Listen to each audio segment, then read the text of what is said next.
Students, मैंने आपको subsets, equal sets और सुपर सेट और पावर सेट आज डिफरेंट टाइप के सेट्स मैं आप लोगों को बता चुका हूँ, लेकिन इसको एक बार फिर से समझ लीजिए और आप इस तरीके से राइट डाउन करके लर्न कर लीजिएगा। तो सबसे पहले सबसेट्स क्या होते हैं मैं आपको बता चुका हूँ, इसकी डेफिनेशन लिख लेंगे। A set A is said to be a subset of a set B if every element of A is also an element of B and is represented as A is a subset of B। ये इसीलिए बता रहा हूँ क्योंकि ये notations बोलने में सही तरीके से नहीं आते हैं। A is a subset of B को इस तरीके से रिप्रेजेंट किया जाता है। इसको ये भी पढ़ा जाता है A is contained in B, इसको ये भी कहते हैं A is contained in B.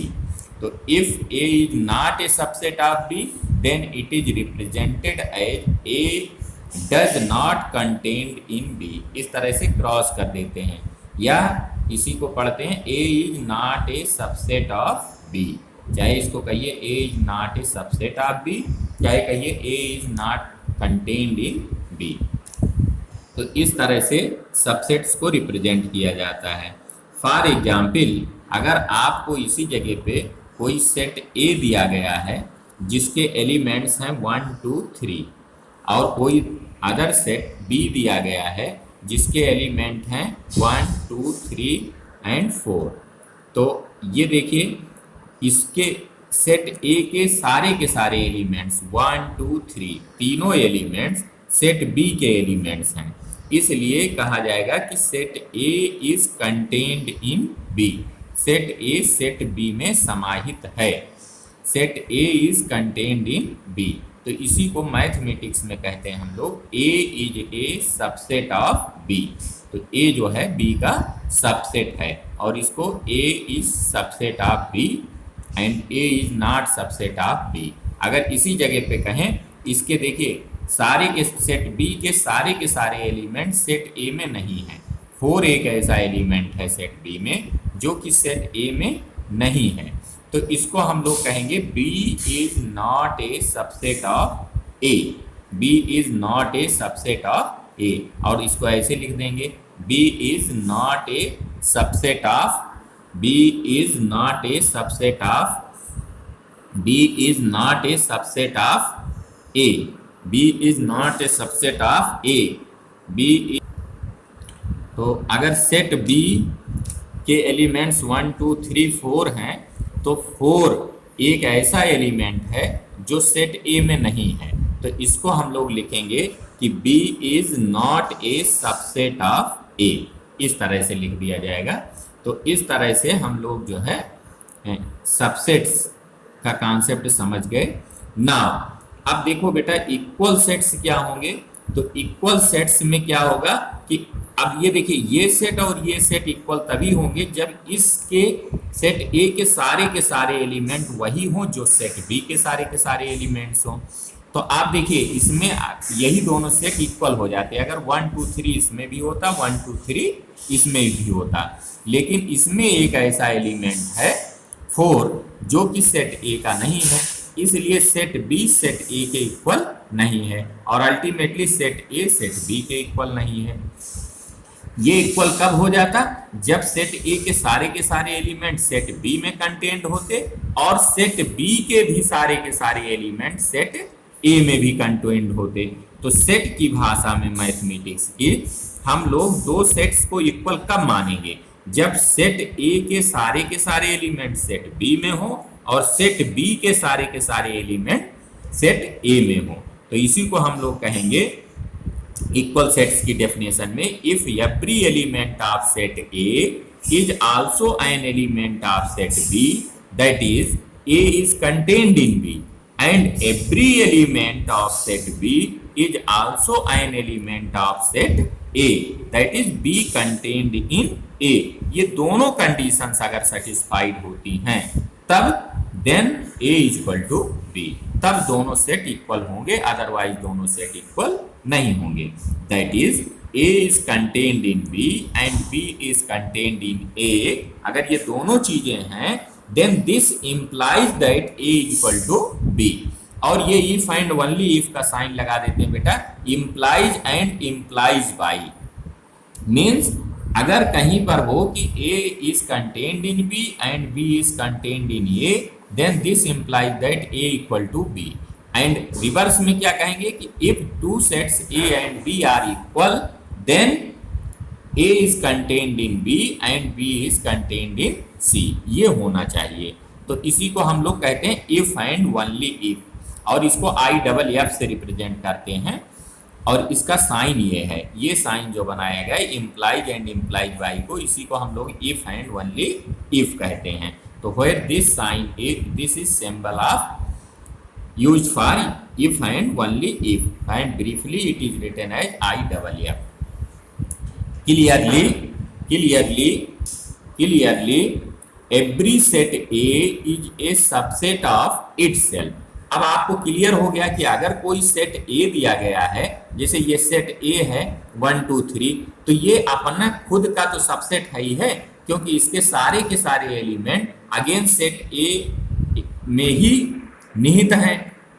तो A is contained in A लिख दें तो कोई दिक्कत नहीं, क्योंकि सेट A अगर मान लीजिए इसी सेट के बराबर दूसरा सेट A और ले लिए 1 2 3, तो A is contained in A and A is equal to A। तो हर सेट अपने आप का सबसेट होता है। तो ये क्लियर हो गया। Clearly every set A is a subset of itself, that is A is contained in A and empty set। अब एक ऐसा सेट जिसमें कोई एलिमेंट है ही नहीं, तो सीधी सी बात है ये सेट जो है हर एक सेट का सबसेट होगा। तो is a subset of every set because it has no element. भाई अब जिस सेट में कोई एलिमेंट है ही नहीं, वो तो हर सेट का जो है सबसेट हो जाएगा ना। सुपर सेट, अब देखिए इसी में सुपर सेट का कॉन्सेप्ट आता है। देखो सेट ए के सारे एलिमेंट सेट बी में है, लेकिन सेट बी में एक ऐसा एलिमेंट 4 और है जो कि सेट ए में नहीं है।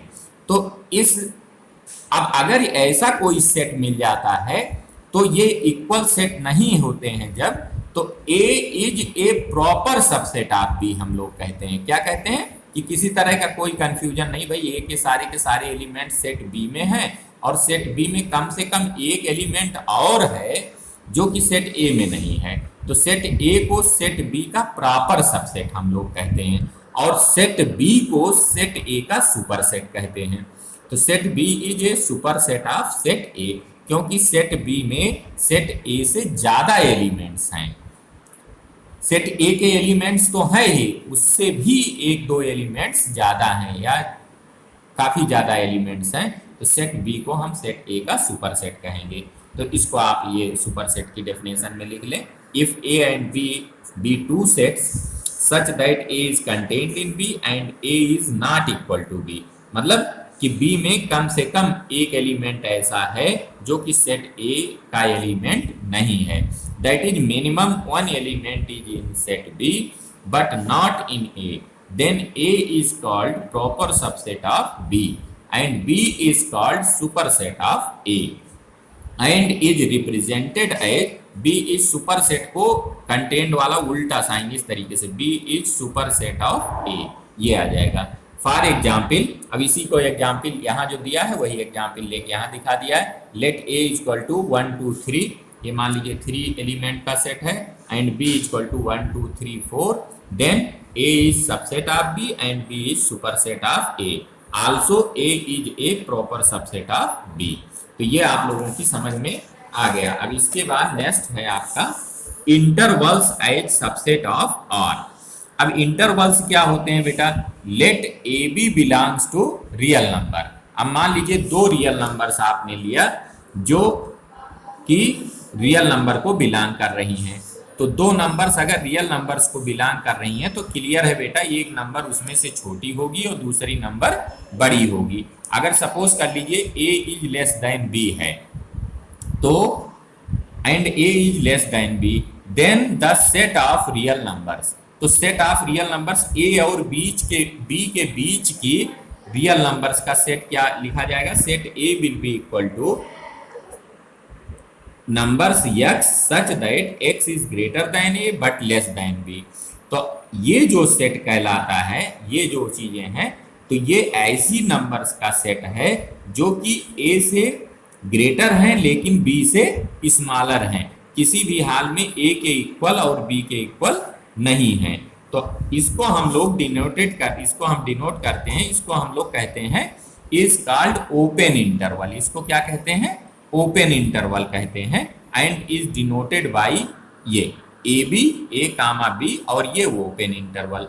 ओपन को जस्ट लाइक समझ लीजिए ओ लेटर, ओपन का फर्स्ट लेटर ओ होता है, इसी को बीच से ऐसे कट कर दीजिए, तो ये ब्रैकेट दोनों साइड में आगे बढ़ा दीजिए। तो इस तरह से अगर इसको हम मिला देते तो ओ बना देता है। तो याद रखने के लिए इस तरीके से आप रखिए कि स्मॉल ब्रैकेट के अंदर में जो लिखा जाएगा ये आपका ओपन इंटरवल को शो करेगा। तो ओपन इंटरवल ए बी का मतलब होता है कि ऐसी रियल नंबर्स का सेट जो कि ए से ग्रेटर हैं लेकिन बी से स्मॉलर हैं।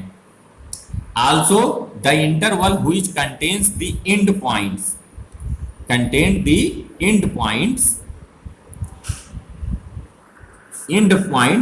is called closed interval and is denoted by big bracket के अंदर में ए कामा बी से रिप्रेजेंट करते हैं क्लोज्ड इंटरवल को।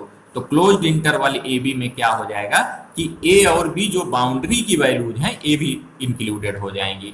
तो ये उन रियल नंबर्स का सेट एक्स उन रियल नंबर का सेट हो जाएगा कि x is greater or equal to A but less than or equal to B हो जाएगा।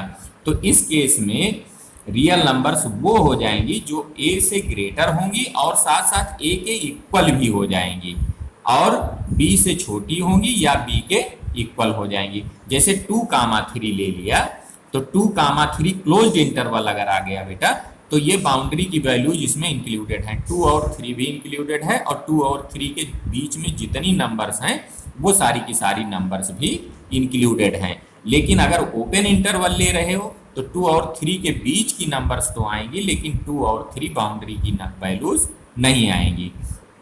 तो रियल नंबर लाइंस पर अगर इन्हीं इंटरवल्स को डिफाइन करेंगे तो ओपन इंटरवल में ये दो कॉर्नर की वैल्यूज नहीं होती हैं, ये वैकेंट होती हैं, लेकिन क्लोज्ड इंटरवल में ये दोनों वैल्यूज भी इंक्लूडेड होती हैं। इसको आप इस तरह से रिप्रेजेंट कर सकते हो, तो ये वैल्यूज भी रिप्रेजेंट हो जाएंगी। इसमें 2, 3 लिखोगे तो 2 और 3 इसमें इंक्लूडेड नहीं, इसलिए वैकेंट कर दिया ये, और इसमें 2 और 3 इंक्लूडेड है तो इसको हमने क्लोज्ड कर दिया। तो ये क्लोज्ड इंटरवल। अब क्लियरली अब दो तरीके के इंटरवल्स और डिफाइंड हो जाएंगे। जैसे एक इंटरवल जो कि लेफ्ट हैंड साइड से क्लोज्ड हो लेकिन राइट हैंड साइड में ओपन हो। जैसे नेचुरल नंबर का सेट है बेटा, 1 से स्टार्ट होता है और इन्फिनिटी तक जाता है, लास्ट नेचुरल नंबर कोई होती नहीं है। तो वो नेचुरल नंबर का सेट जो है वो लेफ्ट हैंड साइड में तो क्लोज्ड है लेकिन राइट हैंड साइड में ओपन है। तो इसको क्लोज्ड इंटरवल ए बी और राइट साइड से ओपन मान ले, ओपन रहेगा ये। तो इसको क्या लिखोगे, ये x such that x is greater or equal to a but less than b, किसी भी हाल में b से छोटी नंबर्स आएंगी, b के इक्वल नंबर्स नहीं आएंगी। तो नेचुरल नंबर का सेट इसका एक बेस्ट एग्जाम्पल है जो कि लेफ्ट हैंड साइड में 1 से स्टार्ट करता है और अप टू इन्फिनिटी जाता है। तो इसको आप लोग नेचुरल नंबर का सेट ऐसे इंटरवल्स के फॉर्म में लिख सकते हो। नेचुरल नंबर्स को इंटरवल्स के फॉर्म में ऐसे लिख सकते हो, क्लोज्ड इंटरवल 1 और कामा इन्फिनिटी, और इधर ओपन इंटरवल कर दिया। तो ये नेचुरल नंबर का सेट को हम इंटरवल्स के फॉर्म में, ये छोटे फॉर्म में लिख सकते हैं। समझ में आ गया होगा। और दूसरा एक सेट बनेगा कि लेफ्ट हैंड साइड में ओपन हो लेकिन राइट हैंड साइड में क्लोज्ड हो। जैसे अगर हम लोग जो है नेगेटिव इंटीजर्स का सेट लिखें, नेगेटिव इंटीजर्स का सेट लिखें, तो नेगेटिव इंटीजर्स का सेट क्या हो जाएगा, नेगेटिव इंटीजर्स का सेट हो जाएगा लेफ्ट हैंड साइड में तो इंटीजर्स बढ़ते चले जाएंगे, तो इसको हम कहेंगे माइनस इन्फिनिटी, और इधर ओपन कर देंगे क्योंकि इधर कोई है नहीं, माइनस इन्फिनिटी टू कहाँ तक, और सबसे लास्ट में जो आपका नेगेटिव इंटीजर है वो आपका जीरो जो है ना तो नेगेटिव इंटीजर होता है ना तो पॉजिटिव इंटीजर होता है, तो दोनों साइड में ये होता है। तो अगर नॉन पॉजिटिव नेगेटिव इंटीजर लिख रहे हो, नॉन पॉजिटिव नेगेटिव इंटीजर लिखा जाएगा तो उसमें जीरो इंक्लूडेड होगा, तो इधर ये क्लोज्ड हो जाएगा। अब इसके बाद पॉजिटिव इंटीजर्स इसमें से रिमूव हो गए हैं, तो ये जो है आपका जो है क्लोज्ड, लेफ्ट हैंड साइड से क्लोज्ड और राइट, लेफ्ट हैंड साइड से ओपन और राइट हैंड साइड से क्लोज्ड इंटरवल है। तो इस तरह से इंटरवल्स का कॉन्सेप्ट आप लोगों की समझ में आ गया होगा अच्छी तरीके से। अब आपको कहीं भी इस तरह से दिया जाए तो आपका ये हो जाएगा, जिस साइड में ओपन होगा वहाँ यहाँ इक्वल नहीं लगेगा, और जिस साइड में क्लोज होगा यहाँ इक्वल टू का भी साइन लगेगा, less than or equal to लगेगा। थैंक यू, जय गुरुदेव।